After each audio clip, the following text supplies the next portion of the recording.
안녕하세요. 연주하는입니다. 오늘은 인수분해에 대해서 한번 배워보도록 하겠습니다.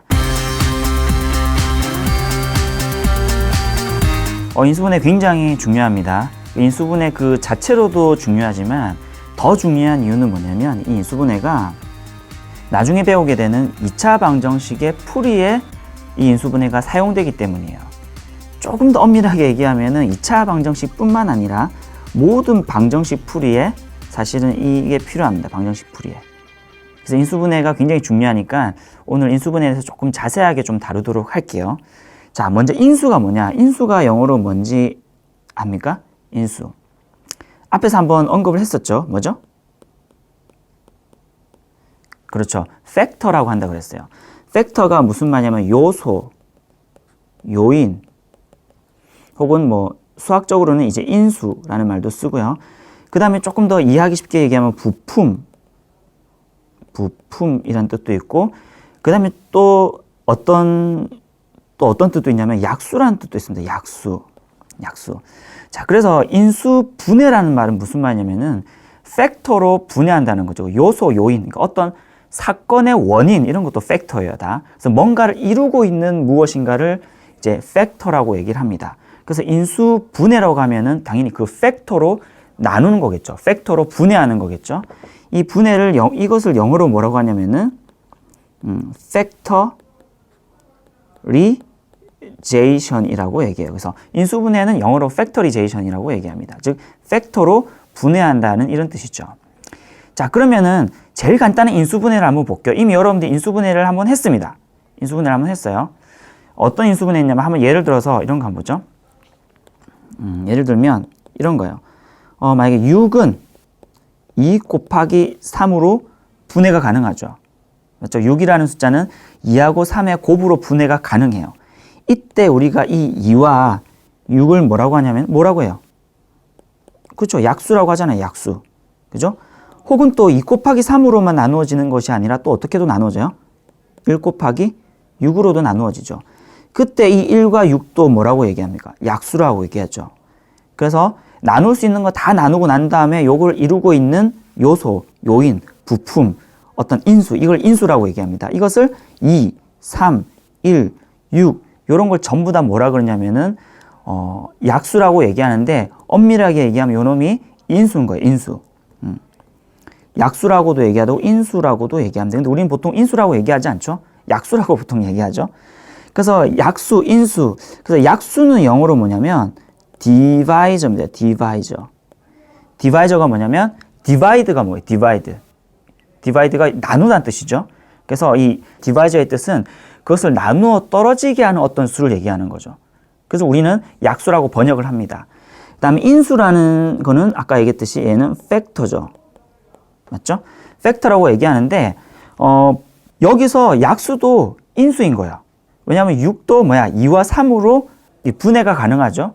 그래서 여기서 2와 3, 1, 6을 우리는 인수라고도 하고 약수라고도 얘기합니다. 그래서 어떤 외국책 같은 경우에는 약수는 디바이저가 약수인데 디바이저라고 하지 않고 팩터라고 표현되어 있는 책들도 굉장히 많아요.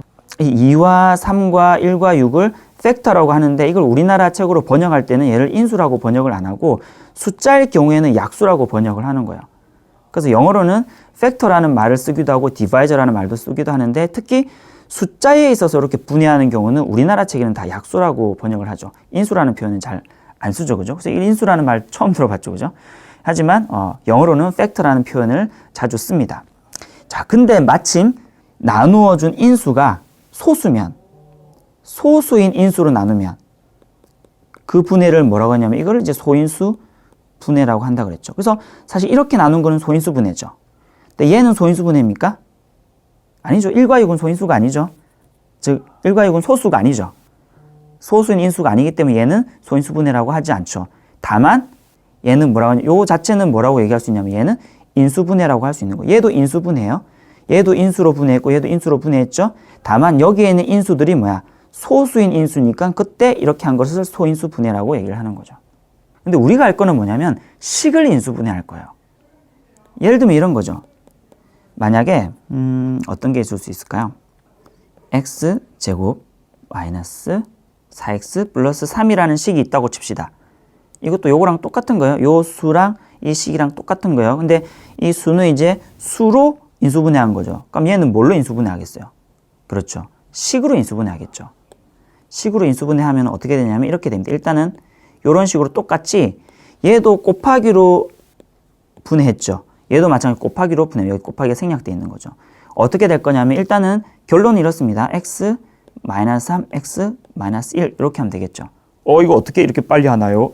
조금 있다가 우리가 인수분해를 배우게 되면 금방 할 수 있게 됩니다. 다만 여기서 이제 인수분해를 설명하려고 이 예를 든 거예요. 잘 보시면 이거 가능하죠? 왜냐면은 이렇게 하면 x제곱 맞죠? 그 다음 이렇게 하면 마이너스 x 이렇게 하면은 마이너스 3x 그래서 마이너스 4x 맞죠? 마지막 이렇게 하면은 플러스 3에서 이렇게 나오죠. 맞죠? 자, 그래서 이런 식으로 얘도 뭐냐면 그럼 이것도 하나의 다항식을 두 개 이상의 다항식의 곱으로 나눈 거죠. 그러면 당연히 얘들을 뭐라고 하겠어요? 얘네들을. 그럼요. 얘네들 인수라고 하는 겁니다. 인수. 영어로는 뭐라고 한다고요? 얘를 팩터라고 한다는 거죠. 팩터.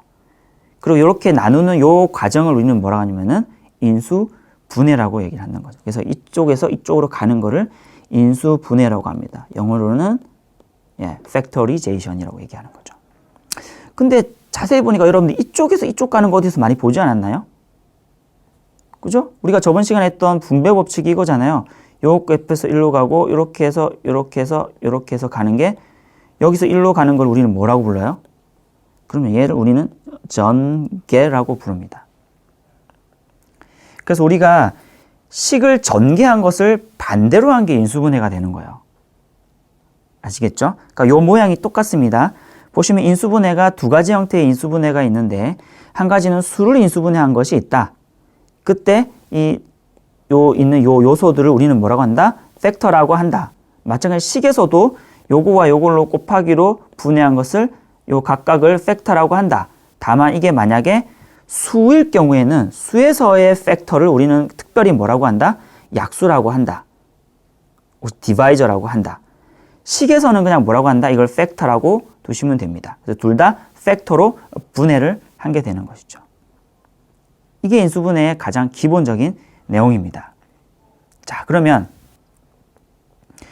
금방 수식에서의 인수분해를 얘기할 때 그럼 이거를 한번 말로 한번 표현해 볼까요? 어떻게 표현할 수 있을까? 얘가 얘로 바뀐 거잖아요. 왼쪽에 있는 건 뭐냐면 하나의 다항식을 뭘로 바꾼 거예요? 두 개 이상의 다항식의 곱으로 바꾼 거죠. 다시 왼쪽에 보시면 이게 하나의 다항식이죠. 그냥 하나의 다항식을 두 개 이상의 다항식의 곱으로 바꾼 거예요. 지금은 두 개인데 두 개 이상으로 한 이유는 여기 더 있어도 된다는 얘기죠. 점점 많이 있어도 된다는 얘기예요. 이렇게 바꾸는 것을 우리는 뭐라고 부르냐면은 요거를 이제 인수분해라고 설명을 할 수 있겠습니다. 조금 더 자세하게 설명을 하면요. 자, 이해가 되시나요? 그러면은 우리가 앞서서 배웠던 여러 가지 전개 공식들 있잖아요. 곱셈 공식들. 예를 들면 뭐 어떤 게 있나요? 곱셈 공식. 자, 앞에서 배웠던 요 네 가지 공식 기억납니까? 요게 전부 다 뭐냐면은 왼쪽에서 오른쪽으로 가는 것을 우리가 뭐라고 부른다? 이쪽에서 이쪽으로 가는 거를 전개라고 한다 그랬죠. 그래서 전개를 한 게 오른쪽이 되는 거예요. 요 공식들을 외웠었죠. 이게 곱셈 공식이었죠. 그러면은 반대로 가는 게 뭐라고요? 얘가 인수분해라고 했잖아요. 그럼 당연히 반대로 가는 공식을 외운 게 뭐가 되겠어요? 그게 인수분해 공식이 되는 거예요. 사실 인수분해 공식 외울 게 없습니다. 왜냐하면 곱셈 공식 반대로 쓰면 되거든요.